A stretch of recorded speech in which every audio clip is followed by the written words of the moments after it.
Bom sábado a todos.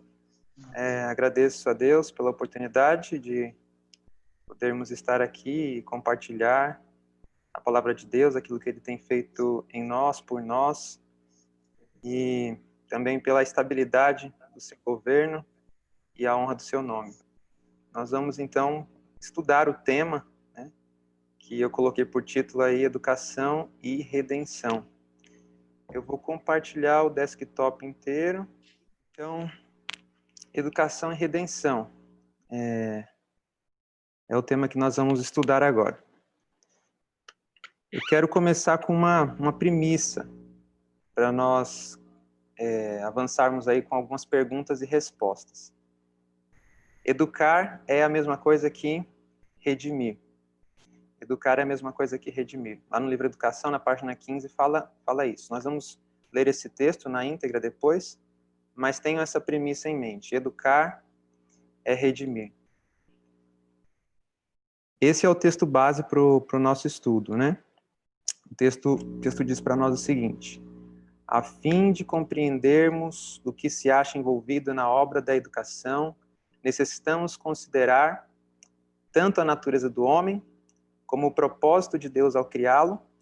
Precisamos também considerar a mudança na condição do homem, em virtude da entrada do conhecimento do mal, e o plano de Deus para ainda cumprir seu glorioso propósito na educação da raça humana.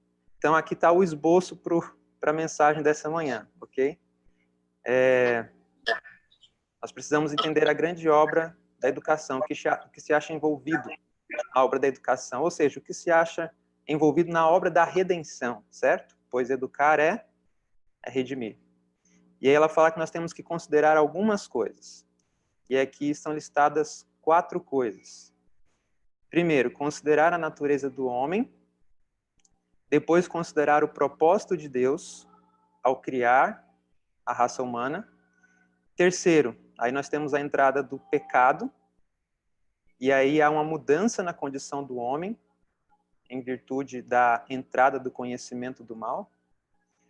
E o último aspecto da obra da educação, que se acha envolvido nessa obra, é o plano de Deus para ainda cumprir o seu glorioso propósito na educação da raça humana.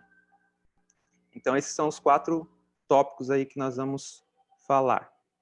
Eu coloquei aqui uma definição de educação, que diz o seguinte: educação é a soma dos conhecimentos teóricos e práticos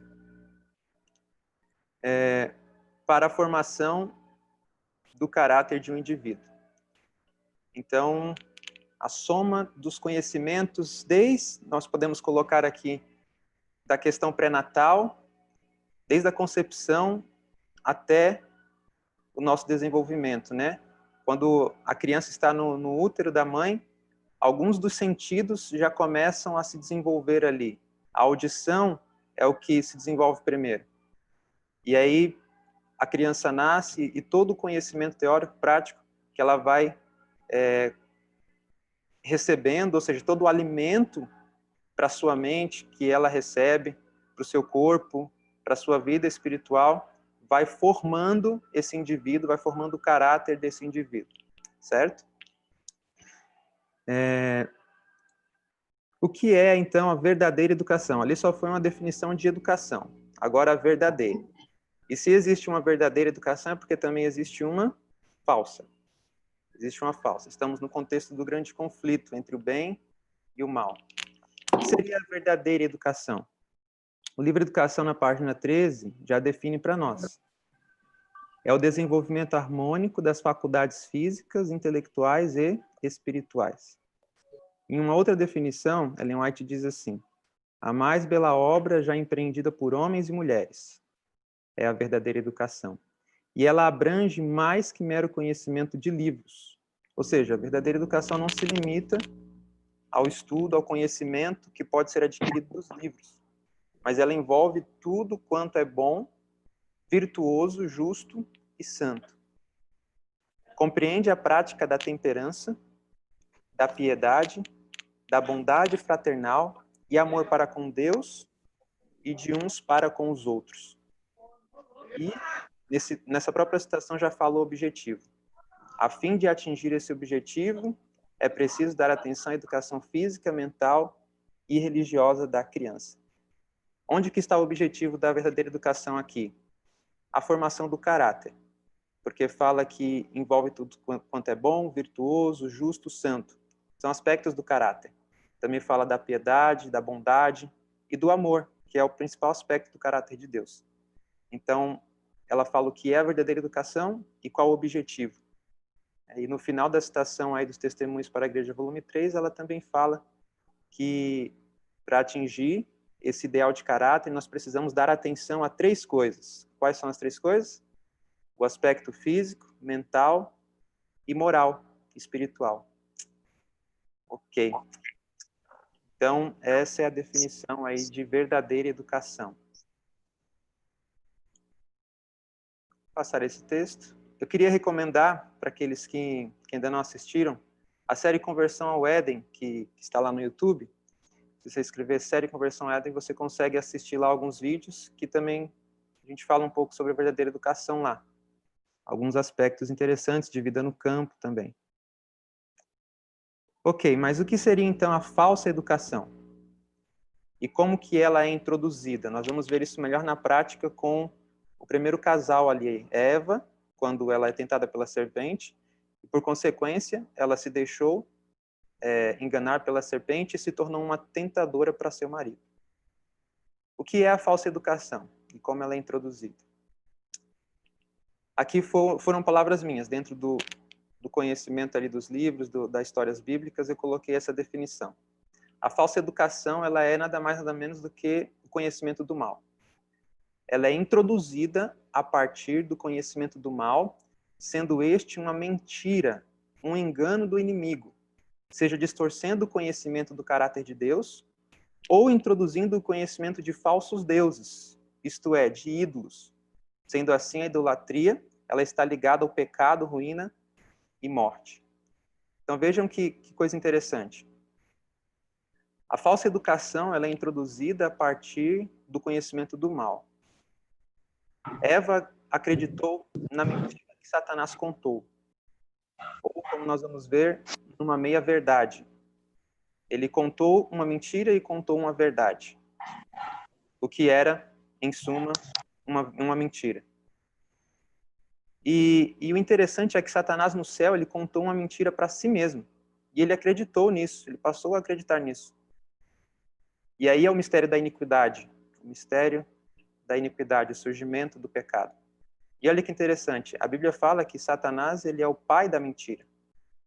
Então, em todo o processo em que nós nos envolvemos aí de tentação, o inimigo está tentando contar uma mentira para nós.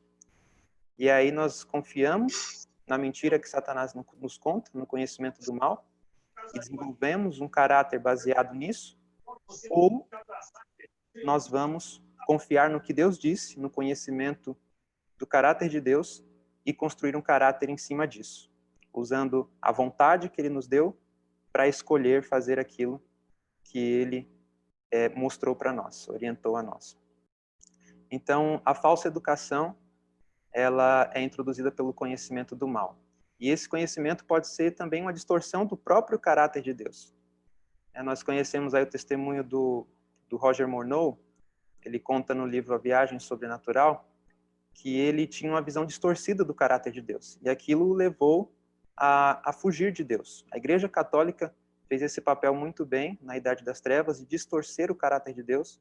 Nos próprios dias de Jesus havia uma distorção do caráter de Deus, e com isso foi introduzida a falsa educação. E o caráter que foi formado foi um caráter em resposta a esse conhecimento distorcido de Deus. E aí nós temos também a introdução dos falsos ídolos. A introdução dos falsos ídolos. Nós vamos ver aqui uma definição do espírito de profecia sobre idolatria. Vejam aí Atos dos Apóstolos, página 176. Diz o seguinte, aqui as advertências, Ellen White comentando as advertências de Paulo à igreja de Corinto. Ela fala que elas são aplicáveis a todos os tempos e especialmente adaptadas aos nossos dias. Vejam o que era entendido por idolatria. Por idolatria entendia ele, o apóstolo Paulo, não apenas a adoração de ídolos, mas o quê?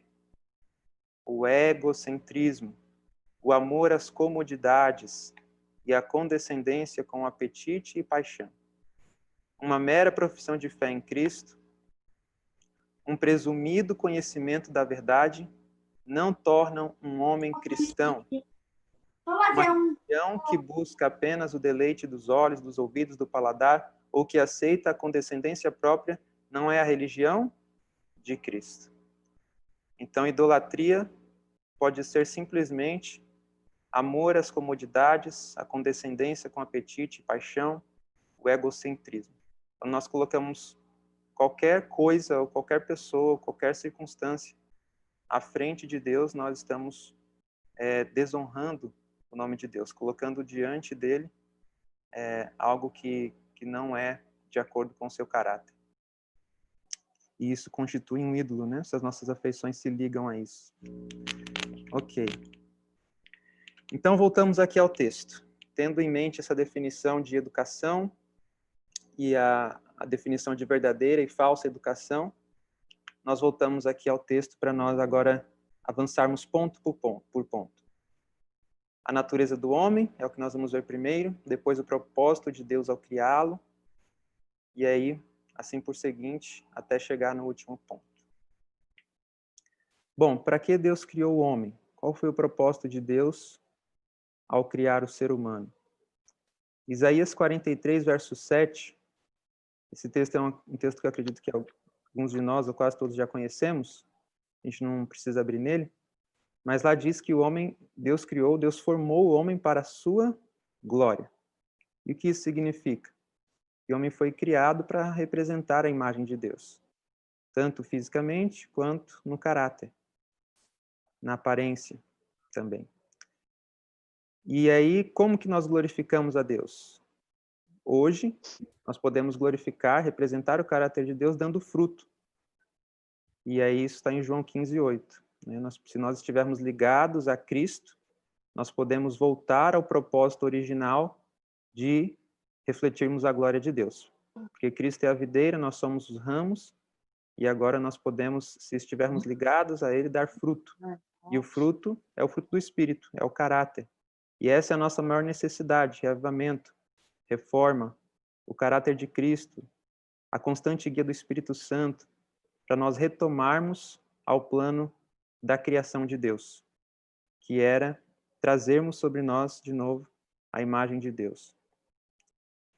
Olha só que texto interessante, está no Comentário Bíblico Adventista, tem também no livro A Verdade sobre os Anjos.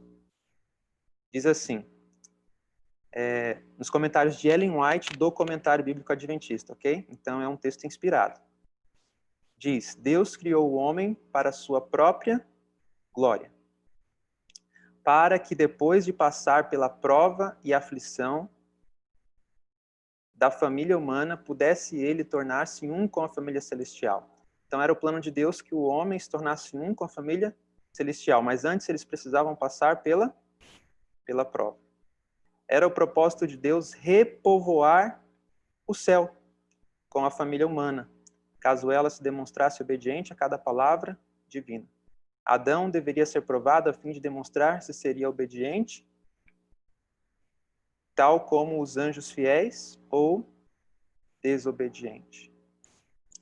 Então, Deus ele precisou provar o homem, e era plano de Deus na criação que a família humana, conforme ela se multiplicasse, ela crescesse, eles repovoassem o lugar dos anjos que haviam sido expulsos do céu. Então isso foi parte do plano original de Deus ao criar o homem. Então como que o homem era antes da queda? Como que era a natureza humana antes da queda? Isso daqui está no livro No Deserto da Tentação. Isso daqui é o título em inglês. Diz assim, a primeira lição moral dada a Adão foi a negação própria. As rédeas do governo de si mesmo foram colocadas em suas mãos. Juízo, razão e consciência estavam a dominar. Então, as faculdades superiores aqui descritas, juízo, razão e consciência, estavam a dominar. E as faculdades inferiores, que não são em si mesmo ruins, elas eram sujeitas a essas faculdades superiores. A vontade do homem era uma com a vontade de Deus. Isso antes do pecado. Um outro texto, Patriarcas e Profetas, página 45. Fala que a natureza do homem, ela estava em harmonia com a vontade de Deus. A sua mente era capaz de compreender as coisas divinas. Suas afeições eram puras. Seus apetites e paixões estavam sob o controle da razão. Então, o homem havia estado em harmonia com Deus ao ser criado. Apetites e paixões, que são as faculdades inferiores, elas estavam debaixo do controle da razão. Então, faculdades superiores dominavam faculdades inferiores. Consciência, razão e juízo dominavam apetites e paixões. Aqui está algo para vocês verem. Antes da queda, consciência, razão e juízo dominavam apetite e paixão. Ou seja, o corpo era servo da mente. Porque tudo isso se processa na mente, e é por meio do corpo, muitas vezes, que os apetites e as paixões, eles podem ser acalentados. Mas vejam, o corpo precisa ser servo da mente. Aqui é uma igreja onde eu frequentei por um tempo, lá em Itapeva, em Minas Gerais. E para chegar nessa igreja, há um endereço. Essa igreja tem um endereço. E aí existem caminhos que nos levam até a igreja, até essa igreja. E da mesma forma, há caminhos que levam com que Satanás ele alcance a nossa mente. Ele não consegue ler os nossos pensamentos, mas por meio dos sentidos, ele pode ter acesso e influenciar e dominar a nossa mente. Vejam aqui o que aconteceu com Eva. Vamos ver o que aconteceu na tentação ali no Jardim do Éden. Vamos ler o texto então.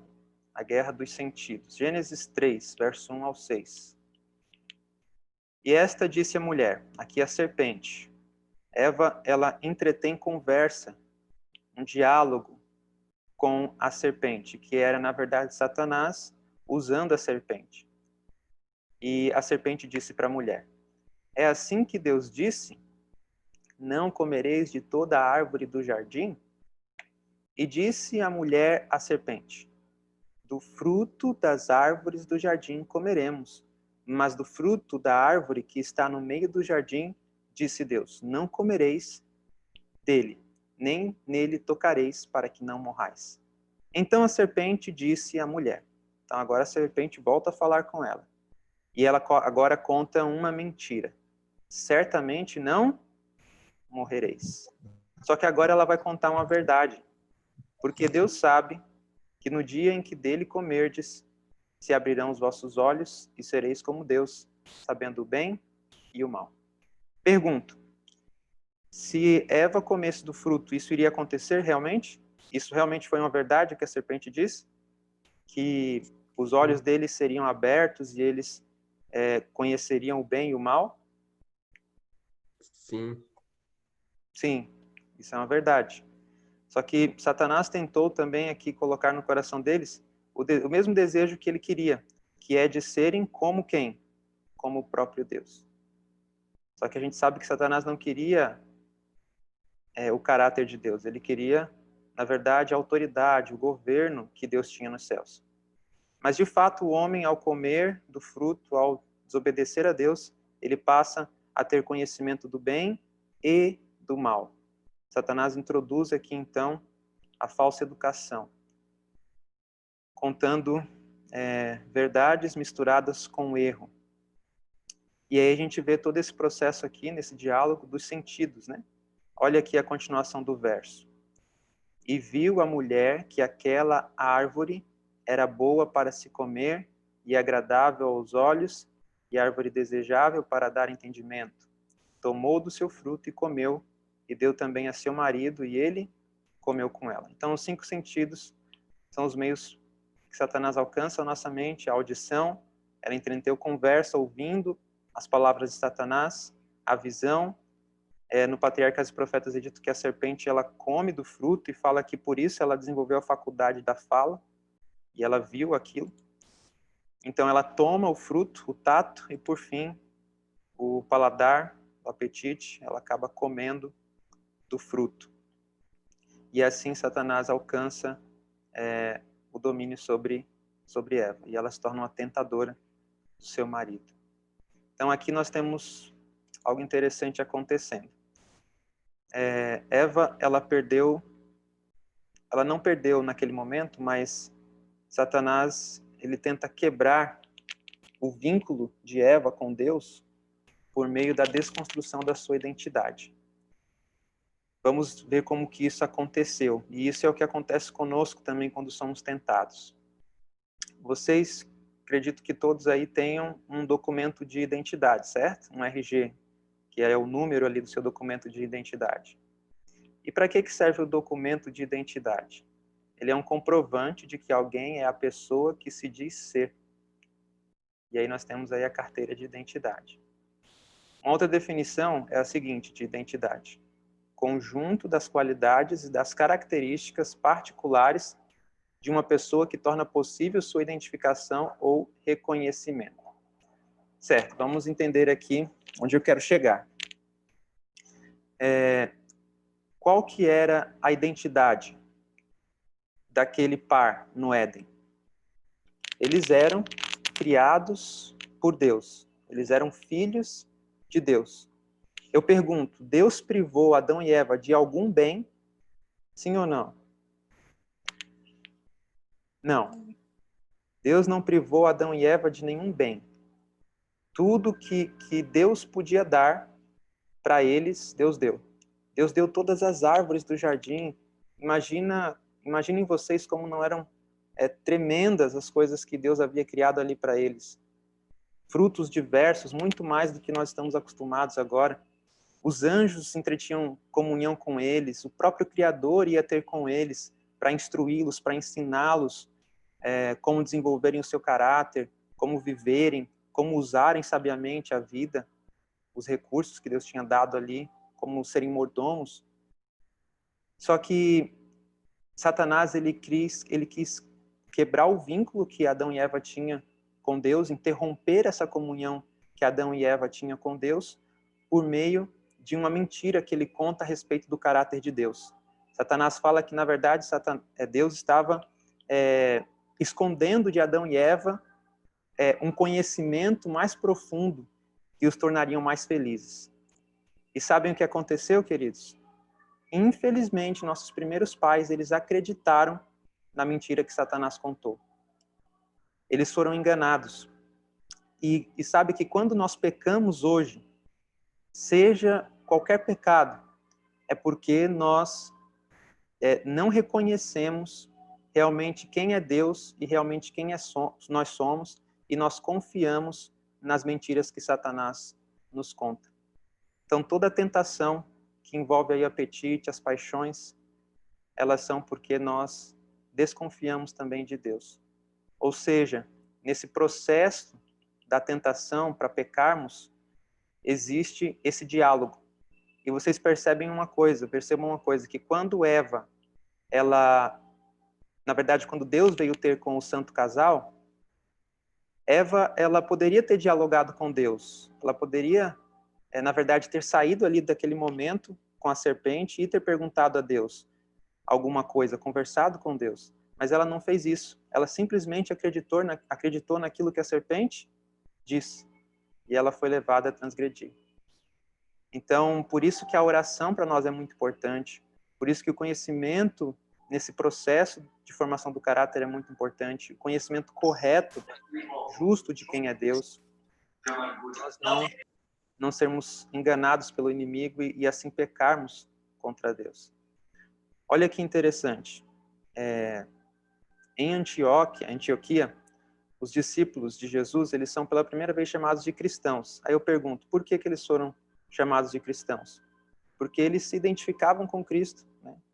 Os aspectos do caráter deles eram semelhantes ao de Cristo. Então, eles agora estavam vivendo aquilo que era o plano de Deus para eles, o Evangelho.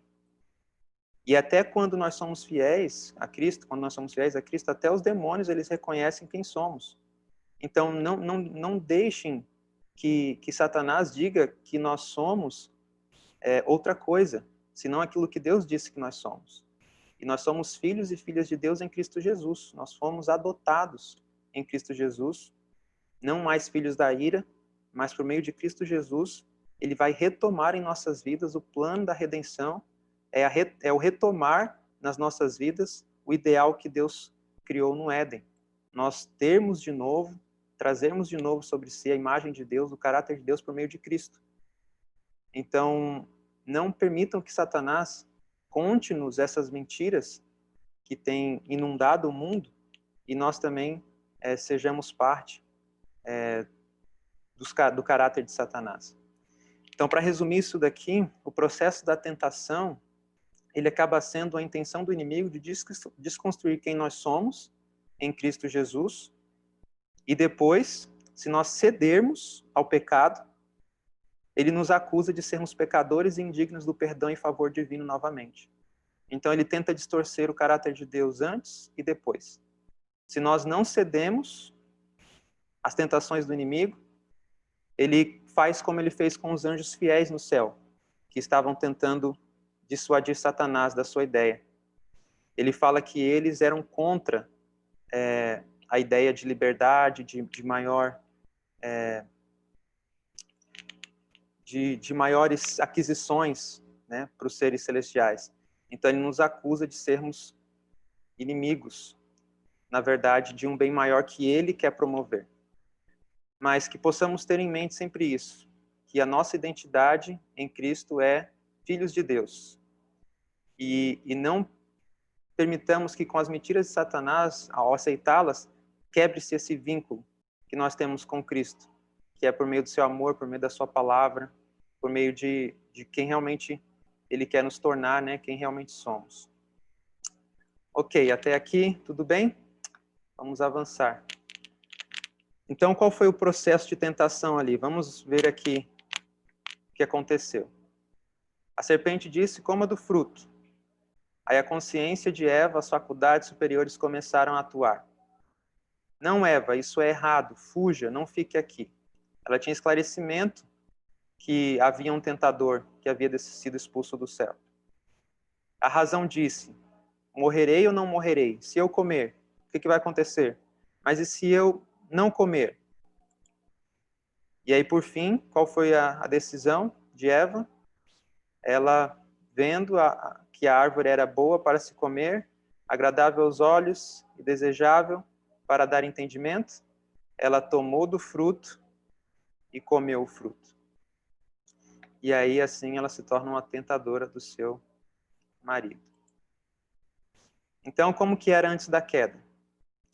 Antes da queda, a consciência, a razão e o juízo dominavam apetites e paixões. E aí, depois da queda, o apetite e a paixão agora passam a dominar consciência, razão e juízo. Queridos, que tragédia. Agora o homem se vê escravo dos apetites e das paixões. E a consciência, a razão e o juízo não mais dominam. A sua vontade ela é enfraquecida e ele se torna escravo do inimigo. Mas graças a Deus que o plano da redenção ele já tinha sido preparado para que nós não tivéssemos a mesma sorte que Satanás. Então agora nós passamos para uma outra parte. Qual que é a condição do homem após o pecado? E aí nós vamos ler aqui um verso ou outro para nós entendermos, né? Eu acredito que alguns versos vocês conhecem, mas acho que é importante nós lermos.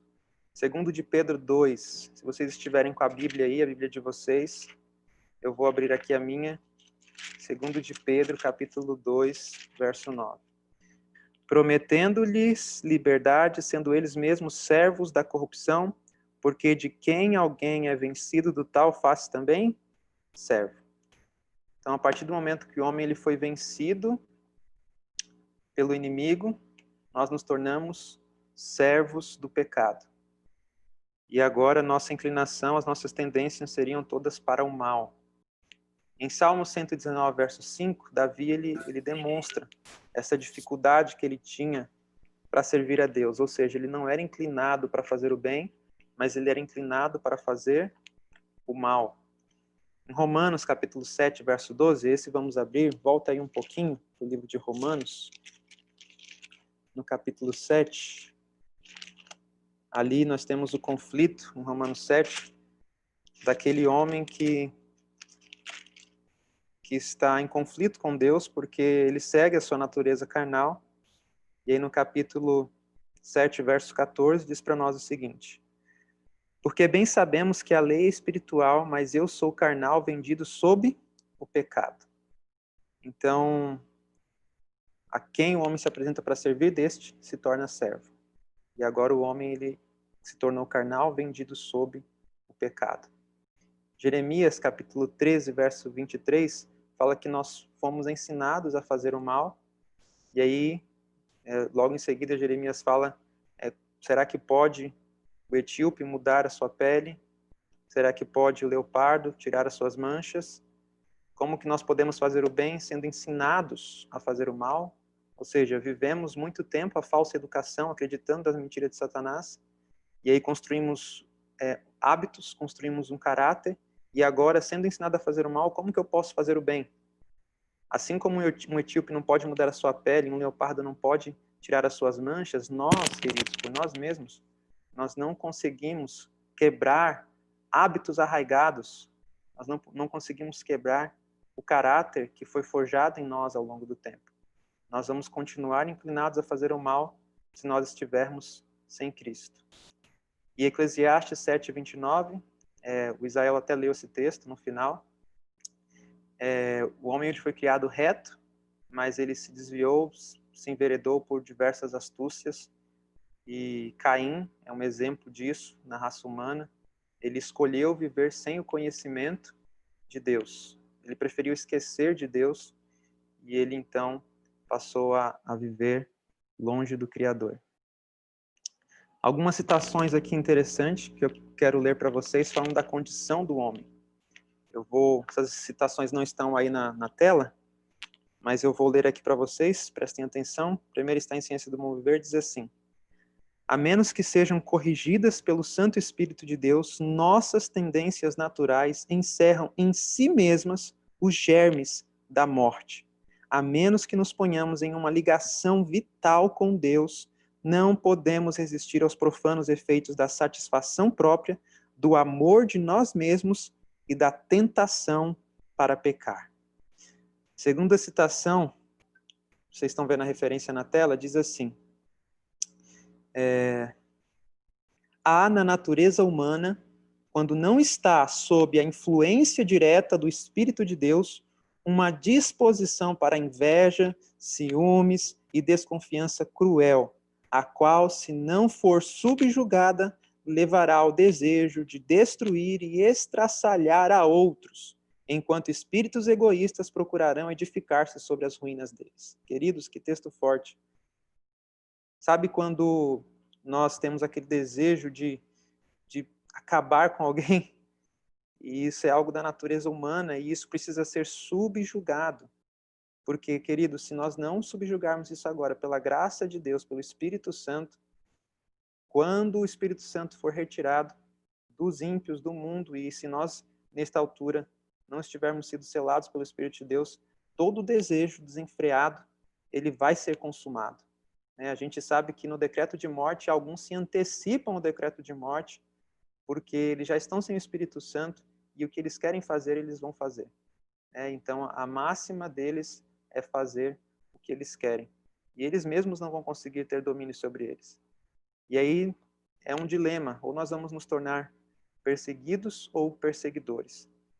Então, hoje, nós temos que buscar a influência contínua do Espírito Santo, buscar contínua comunhão com Deus, senão a nossa natureza ela vai nos subjugar.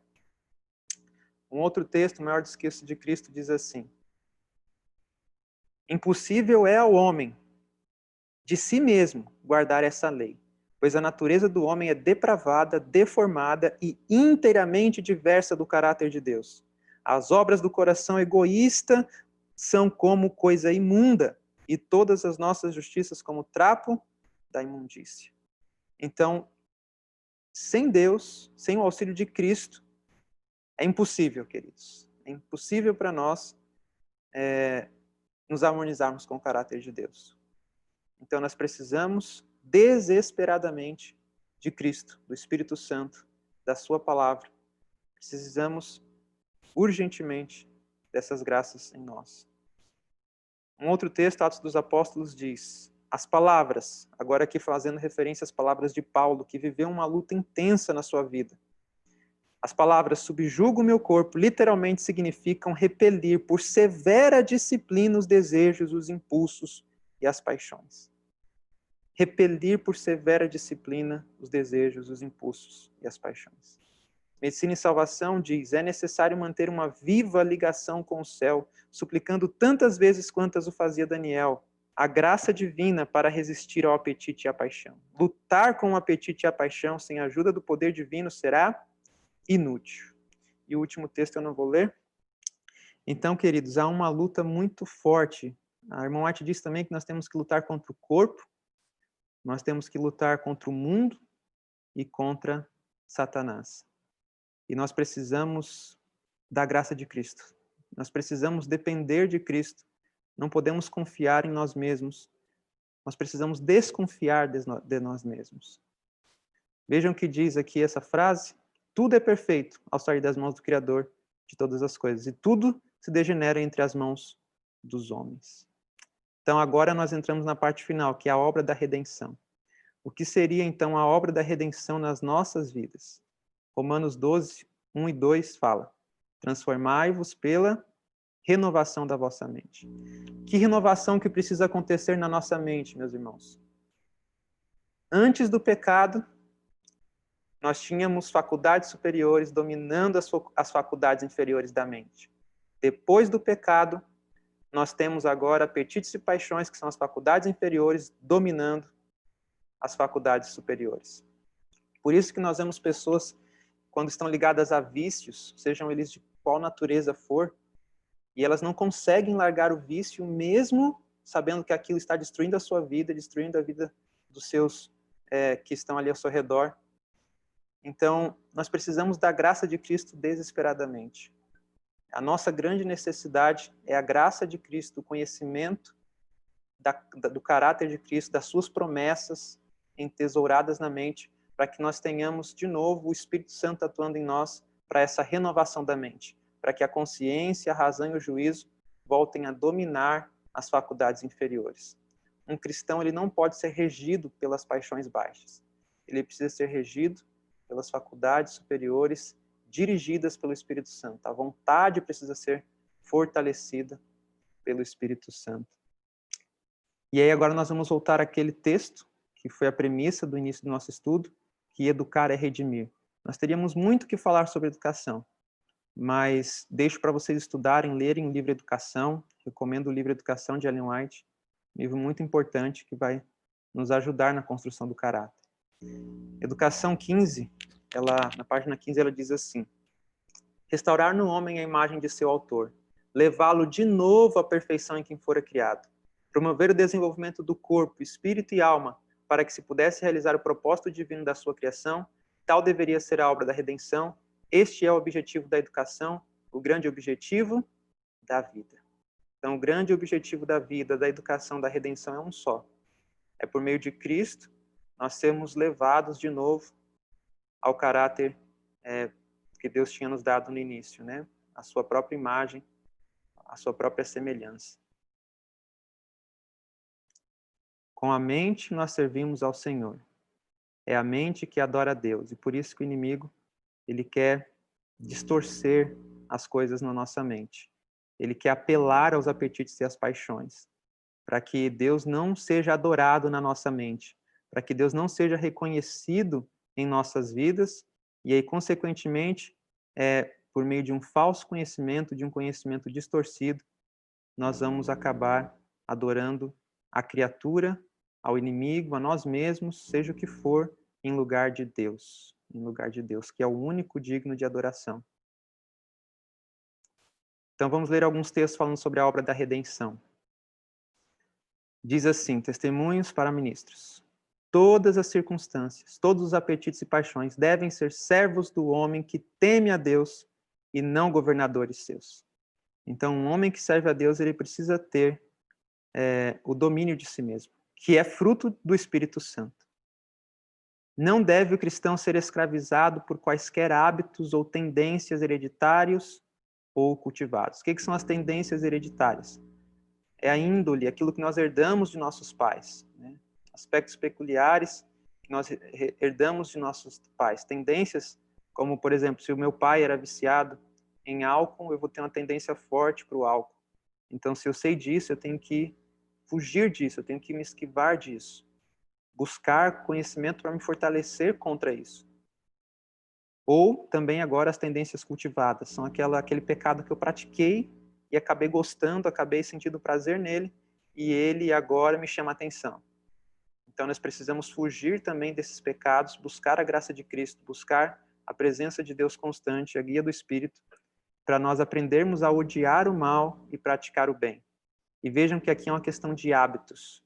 Então, para que hábitos sejam formados, ações precisam ser repetidas várias vezes. E para que ações boas, ou seja, hábitos bons sejam formados, eu preciso ter pensamentos bons, e é aí que está o ponto. Como que eu tenho pensamentos bons? Por meio dos pensamentos bons da palavra de Deus, por meio das promessas da palavra de Deus.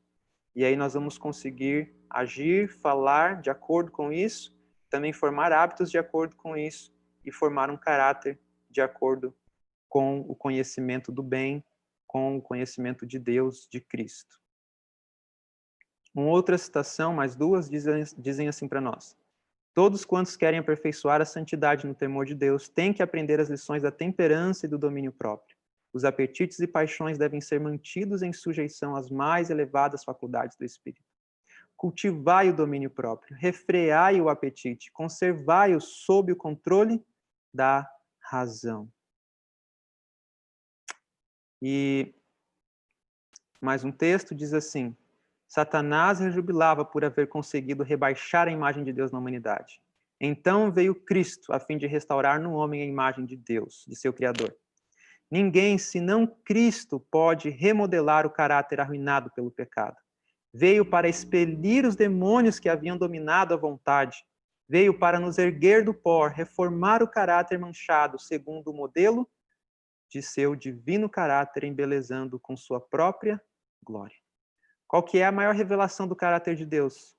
É Cristo. Nós podemos ver o caráter de Deus na natureza, nós ouvimos de Deus, de nossos pais, mas a melhor maneira de nós conhecermos o caráter de Deus, sem nenhuma distorção, mas perfeito, é em Cristo. E Ele pode nos dar esse caráter. Ele pode nos dar esse poder que subjuga o nosso eu. E essa é a nossa maior luta contra o nosso eu. Eu quero ler um texto que eu não pus aí na tela, mas eu tenho ele aqui. Está no Comentário Bíblico Adventista também, e diz o seguinte para nós, aqui. Ainda que a imagem moral de Deus estava quase apagada pelo pecado de Adão, pode-se renovar mediante os méritos e o poder de Cristo. O homem pode adquirir a imagem moral de Deus em seu caráter, porque Jesus lhe dará. A menos que a imagem moral de Deus se veja no homem, nunca poderá entrar na cidade de Deus como conquistador. Então, qual que é a senha para nós entrarmos na cidade de Deus? É o caráter de Cristo. Essa é a única coisa que nós vamos levar daqui, meus irmãos. Nós não vamos levar bens materiais, nós não vamos levar dinheiro, nada. A única coisa é o caráter de Cristo, esperança da glória formada em nós. E olha que interessante, em que contexto que Cristo veio ao mundo? Não vamos ler o texto todo para adiantar, mas Satanás ele tinha sido bem sucedido em estabelecer a idolatria em todas as partes da terra, exceto aonde? Na Palestina. Havia alguns fiéis ali na Palestina. Ou seja, Satanás tinha estabelecido a falsa educação em quase todas as partes da terra. As pessoas traziam os atributos de caráter de Satanás nelas, por causa da idolatria. E eles se faziam semelhantes aos seus deuses, que eram um reflexo da sua própria natureza humana degradada. Mas na Palestina, a Bíblia fala de alguns fiéis que existiam na Palestina. E eles ainda mantinham o conhecimento do verdadeiro de Deus e mantinham quente em seus corações aquela expectativa do surgimento do Messias, daquele que viria restaurar todas as coisas. E sabe, nós temos que ter essa expectativa em nossos corações. O mundo vai se tornar cada vez pior. Entregue à idolatria. Surgem diversos deuses a cada momento. Embora todos andem em nome dos seus deuses, nós precisamos tomar a firme decisão de andar em nome do nosso Deus, de Jeová nosso Deus, e levantar a bandeira do príncipe Emanuel. E quais são os aspectos que se destacam na vida de Cristo? Eu quero ler um aqui para vocês, que é o que vai nos ajudar a quebrar com o egoísmo inerente de nossos corações. Diz assim a citação: a glória do Evangelho. Essa citação não está na tela, eu estou lendo aqui, Conselho sobre Mordomia, página 14. A glória do Evangelho é ter ele base no princípio de restaurar na raça caída a imagem divina. Então, qual que é a glória do Evangelho?